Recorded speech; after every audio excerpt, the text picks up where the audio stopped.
জাতীয় থেকে আন্তর্জাতিক প্রান্তিক জনপদ থেকে নগর চারপাশে ঠিক কী ঘটছে এই মুহূর্তে তা নিয়ে আয়োজন এখন চারদিক।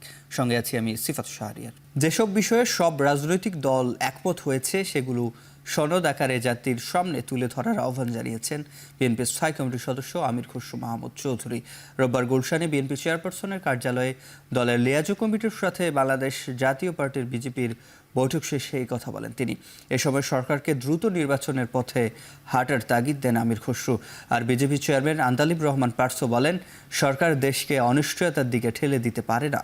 ডিসেম্বরের মধ্যেই নির্বাচন ধরে রোডম্যাপ ঘোষণার দাবিতে বিএনপির সঙ্গে একত্রতা জানায় বিজেপি। সংস্কারের নাম বলে নির্বাচনকে যদি পেছানো যায় এবং একটা সরকার, একটা দায়িত্বশীল সরকার যখন বলে ডিসেম্বর থেকে জুনের মধ্যে নির্বাচন হবে, এই ধরনের আনসার্টেনিটি থেকে দেশকে কোনোদিনও একটা সরকার ঠেলে দিতে পারে না। একটা নির্বাচনী রোডম্যাপ কংক্রিট থাকতে হবে। যেগুলো ঐক্যমত হয়েছে এই বিষয়গুলো জাতির সামনে কেন তুলে ধরা হচ্ছে না, এটাই প্রশ্ন। অলরেডি সবাই সাবমিট করে দিয়েছে, অনেক দিন সময় চলে গেছে, আলোচনা শেষ। আপনি এটার জন্য এক সপ্তাহের বেশি সময় লাগে না। কোথায় ঐক্যমত হয়েছে জাতিকে জানান, কোথায় ঐক্যমত হয়েছে জাতি জানুক, এবং ওই ঐক্যমতের ভিত্তিতে আমরা সনদ সই করে দিয়ে নির্বাচনের দিকে এগিয়ে যাই। খুব সহজ ব্যাপার, এর বাইরে যাওয়ার তো কোনো সুযোগ নাই। প্রধান উপদেষ্টার নির্বাচনী সময়সীমার পূর্ণ সমর্থনের কথা ইউরোপীয় ইউনিয়নকে জানালো জামায়াতে ইসলামী। দুপুরে জামায়াতের আমির ডাক্তার শফিকুর রহমান সহ সিনিয়র নেতারাদের সাথে বৈঠক করে ইউরোপীয় ইউনিয়ন। সংস্থাটির পক্ষ থেকে সংস্কার, নারী উন্নয়ন ও গণতান্ত্রিক ব্যবস্থায় উত্তরণের বিষয়ে জামাতের অবস্থান সম্পর্কে জানতে চাওয়া হয়। এ সময় জামাত তার অবস্থান সম্পর্কে তুলে ধরে জানায়, রাজনীতিতে নারীদের অংশীদারিত্বে তাদের পূর্ণ সমর্থন রয়েছে। এছাড়া আগামী নির্বাচনে প্রতিটি বুথে সিসি ক্যামেরা রাখার প্রস্তাব করেছে দলটি। বাংলাদেশের আগামী নির্বাচন এবং নির্বাচনে অবজারভার পাঠানোর ব্যাপারে আমরা কথা বলেছি।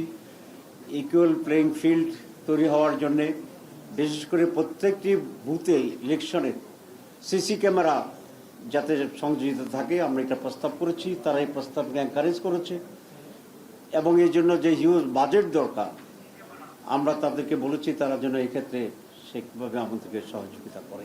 গণহত্যার দায়ে চলতি মাসের শেষে বা আগামী মাসের শুরুতে শেখ হাসিনার বিচার শুরু হতে পারে। শেখ হাসিনাকে ফেরত দেওয়ার ব্যাপারে ভারত সরকারকে এরই মধ্যে চিঠি দেওয়া হয়েছে। কাতার ভিত্তিক সংবাদ মাধ্যম আল জাজিরাকে দেওয়া সাক্ষাৎকারে একথা বলেন প্রধান উপদেষ্টা।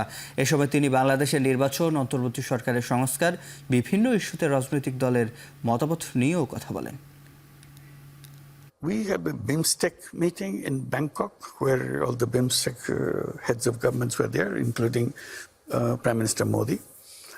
I had a discussion with Prime Minister Modi and I made it very clear that, okay, if you want to keep her, that probably is not something that I can settle with you. But definitely, while she is here, she should not be talking because it creates a lot of problem for us. She is giving speeches to incite people inside of Bangladesh. আলোচনার মাধ্যমে ভারত পাকিস্তানের মধ্যে সংঘাত দ্রুত নিরসন হবে বলে আশাবাদ জানিয়েছেন পররাষ্ট্র উপদেষ্টা তৌহিদ হোসেন। বিকেলে পররাষ্ট্র মন্ত্রণালয়ের প্রধান উপদেষ্টার কাতার সফর পরবর্তী সংবাদ সম্মেলনে উপদেষ্টা জানান, গুজরাটে বাংলাদেশি আটকের বিষয়ে অফিসিয়াল কোনো বার্তা দেয়নি ভারত। জরুরি প্রয়োজন ছাড়া এই সংঘাতের সময় ভারত সফর না করার আহ্বান জানান তিনি। আমরা শান্তি চাই দক্ষিণ এশিয়ায়। আমরা জানি যে ভারত এবং পাকিস্তানের মধ্যে দীর্ঘদিন থেকে বিভিন্ন ইস্যুতে সংঘাতময় সম্পর্ক আছে, কিন্তু আমরা চাই না যে এখানে কোনো বড় কোনো এমন সংঘাত সৃষ্টি হোক যেটা এই অঞ্চলের মানুষের জন্য কোনো বিপদের কারণ হয়ে উঠতে পারে। আমরা চাইব, ভারত পাকিস্তান দুই দেশের সাথে আমাদের সুসম্পর্ক বিদ্যমান, আমরা চাইব যে তারা আলাপ আলোচনার মাধ্যমে তাদের সমস্যার সমাধান করে ফেলুক। ক্রীড়া উপদেষ্টা আসিফ মাহমুদ সজীব ভুঁইয়ার এপিএস ও স্বাস্থ্য উপদেষ্টা নুরজাহান বেগমের ব্যক্তিগত কর্মকর্তার বিরুদ্ধে দুর্নীতির অনুসন্ধান শুরু করেছে দুদক। দুপুরে প্রেস ব্রিফিংয়ে এই তথ্য জানান দুদকের মহাপরিচালক আক্তার হোসেন। জানান, ক্রীড়া উপদেষ্টা আসিফ মাহমুদ সজীব ভুঁইয়ার এপিএস মোহাম্মদ মোয়াজ্জেম হোসেনের বিরুদ্ধে যে অভিযোগ উঠেছে তা খতিয়ে দেখছে দুদক। এছাড়া স্বাস্থ্য উপদেষ্টা নুরজাহান বেগমের ব্যক্তিগত কর্মকর্তা ছাত্র প্রতিনিধি তুহিন ফারাবির বিরুদ্ধে দুর্নীতির অভিযোগ নিয়ে গোয়েন্দা কার্যক্রম শুরু করেছে দুদক। গোয়েন্দা প্রতিবেদন অনুযায়ী ব্যবস্থা নেওয়া হবে বলে জানান দুদক মহাপরিচালক। বিষয়ে আমাদের নজরে এসেছে এবং আমরা এই বিষয়ে কাজ করছি এবং দুর্নীতি দমন কমিশন এই জাতীয় যে কোনো ধরনের অভিযোগের বিষয়ে অত্যন্ত সচেতন আছে এবং আমরা এই নিয়ে কাজ করছি। আমাদের গোয়েন্দা ইউনিট এই সংক্রান্ত কার্যক্রম পরিচালনা করছেন এবং আপনারা এই বিষয়ে আমাদের অগ্রগতি শীঘ্রই জানতে পারবেন। জুলাই শহীদ কন্যা লামিয়ার দাফন সম্পন্ন হয়েছে। পটুয়াখালীতে নিজ গ্রামের বাড়িতে জানাজা শেষে বাবার কবরের পাশে দাফন করা হয়েছে তাকে। এর আগে শনিবার রাত 9টায় রাজধানীর শেখের টেকের বাসা থেকে লামিয়ার ঝুলন্ত মরদেহ উদ্ধার করা হয়। স্থানীয়রা জানান, রোববার বিকেলে বিশ্ববিদ্যালয়ের ভর্তি পরীক্ষা দিতে মায়ের সঙ্গে গ্রামের বাড়িতে যাওয়ার কথা ছিল তার। রাত 8টায় ছোট মেয়েকে বাসার পাশে মাদ্রাসায় দিতে যান লামিয়ার মা। এই সুযোগেই ঘরে গলায় ফাঁস দিয়ে আত্মহত্যা করে লামিয়া। এরপর স্থানীয় বাসিন্দারা মরদেহ উদ্ধার করে শহীদ সোহরাওয়ার্দী হাসপাতালে নিয়ে যান। খবর পেয়ে রাতে হাসপাতালে ছুটে যান বিএনপি, এনসিপির নেতাকর্মী ও জুলাই ফাউন্ডেশনের কর্মকর্তারা। এ সময় তারা ধর্ষকের সর্বোচ্চ শাস্তি ও দ্রুত বিচার নিশ্চিত করার দাবি জানান। মাগুরায় শিশু আছিয়া ধর্ষণ ও হত্যা মামলায় প্রধান আসামিদের প্রথম দিনের সাক্ষ্য গ্রহণ শেষ হয়েছে। সকাল 10:30টায় জেলার নারী ও শিশু নির্যাতন দমন ট্রাইব্যুনালে সাক্ষ্য গ্রহণ হয়। সকাল 10টায় মামলার আসামি ও সাক্ষীদের হাজির করা হয় জেলা নারী ও শিশু নির্যাতন ট্রাইব্যুনালের বিচারক এম জায়েদ হাসানের আদালতে। এদিন আসামি পক্ষের আবেদনের পরিপ্রেক্ষিতে আইনজীবী হিসেবে নিয়োগ দেওয়া হয় অ্যাডভোকেট সোহেল আহমেদকে। আজ থেকে শুরু হওয়া সাক্ষ্য গ্রহণ চলবে আগামীকাল পর্যন্ত, যেখানে একে একে সাক্ষ্য দেবেন 37 জন। এর আগে গেল 6 মার্চ মাগুরায় বোনের বাড়িতে বেড়াতে গিয়ে ধর্ষণের শিকার হয় 8 বছরের শিশু আছিয়া। পরে চিকিৎসাধীন অবস্থায় 13 মার্চ রাজধানীর সম্মিলিত সামরিক হাসপাতালে মারা যায় শিশুটি। পরে 8 মার্চ হিটু শেখে প্রধান আসামি করে মামলা করেন শিশুর মা।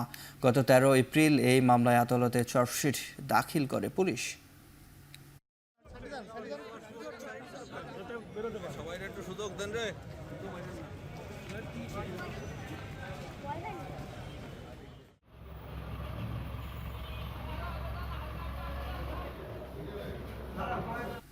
খুলল রপ্তানির নতুন দুয়ার। সিলেটের ওসমানী আন্তর্জাতিক বিমানবন্দর থেকে চালু হলো কার্গো ফ্লাইট। সন্ধ্যায় 60 টন গার্মেন্টস পণ্য নিয়ে সরাসরি স্পেনের উদ্দেশ্যে সিলেট ছেড়ে যায় এয়ারবাসের একটি উড়োজাহাজ। আমাদের যে কস্ট যেটা হয়, যে কারণে আমাদের ব্যবসায়ীরা দিল্লি, ব্যাঙ্গালোর এবং কলকাতা এয়ারপোর্ট ব্যবহার করে, আমরা শুধু ওই কস্ট মিট করব না, আমরা ওই কস্টের থেকেও এক্সিড করব। আমাদের বিগত ফ্যাসিস্ট সরকার যে আমি বলি উৎপাদনশীলভাবে ক্রিমিনালাইজেশন করে দিত। এবার আন্তর্জাতিক প্রসঙ্গ। কানাডায় নির্বাচনী প্রচারণার শেষ দিনে ভ্যাঙ্কুভারে স্ট্রিট ফেস্টিভ্যালে পথচারীদের উপর গাড়ি তুলে দেওয়ার ঘটনায় 9 জন নিহত হয়েছে। আহত হয়েছে আরও বেশ কয়েকজন। স্থানীয় সময় রাত 8টার দিকে লাপু লাপু উৎসবে ঘটে এই দুর্ঘটনা। এরপর আতঙ্ক ছড়িয়ে পড়েছে গোটা এলাকায়। দুর্ঘটনাটি উদ্দেশ্যপ্রণোদিত কিনা তা খতিয়ে দেখতে শুরু করেছে পুলিশ। সবশেষ খবর পাওয়া পর্যন্ত সন্দেহভাজন একজনকে আটক করার পর এটি সন্ত্রাসী হামলা নয় বলে জানিয়েছেন পুলিশ। তবে নির্বাচনের মাত্র একদিন আগে এই ধরনের ঘটনাকে ভয়াবহ বলে উল্লেখ করেছে প্রধানমন্ত্রী মার্ক কার্নি। লিবারেল পার্টি নেতা মার্ক কার্নি সহ বিরোধী দলীয় নেতারাও হতাহতের পরিবারের প্রতি জানিয়েছেন শোক ও সমবেদনা।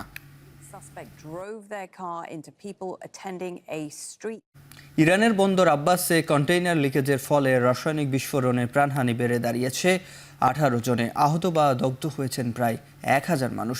ইরানের রাষ্ট্রীয় সংবাদ মাধ্যম ইরনা জানায়, রাজধানী তেহরান থেকে 1000 কিলোমিটার দক্ষিণে শহীদ রাজেই বন্দরে বিস্ফোরণের সূত্রপাত। কন্টেইনারে থাকা তরল রাসায়নিকের জন্য এই বিস্ফোরণ ঘটে বলে নিশ্চিত করেছেন ইরানের সংকট ব্যবস্থাপনা সংস্থার কর্মকর্তা। কিন্তু কন্টেইনারে লিকেজের পেছনে সুনির্দিষ্ট কোনো কারণ দেখাতে পারছেন না তারা।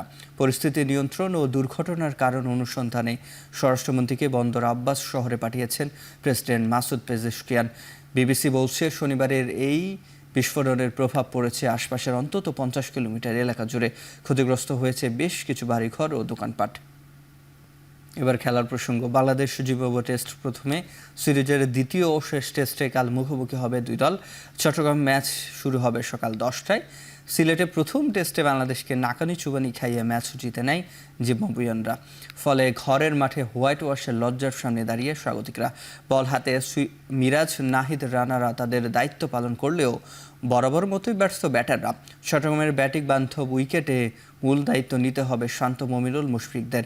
এই ম্যাচে দলে থাকা ডাক হয়েছে ঘরোয়া ক্রিকেটে নিয়মিত রানে থাকা এনামুল বিজয়কে।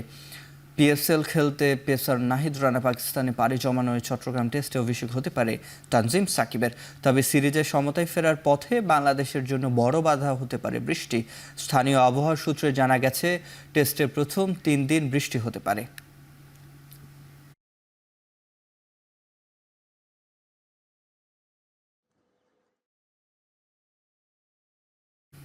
উদ্বোধন হলো ওয়ারিক্স বিহার চ্যাম্পিয়ন্স ক্রিকেট টুর্নামেন্টের।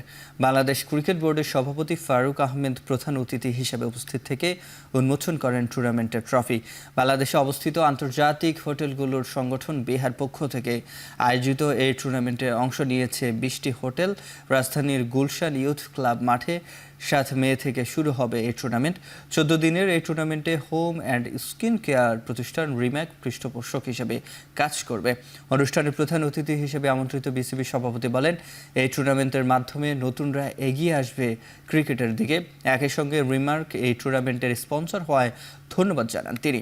এ সময় উপস্থিত ছিলেন বিহার সভাপতি এস.এম. হাকিম আলী, বিহার চ্যাম্পিয়ন লীগের চেয়ারম্যান শাখওয়াত হোসেন, রিম্যাক হারলানের এক্সিকিউটিভ ডিরেক্টর সহ বিনোদন জগতের তারকারা।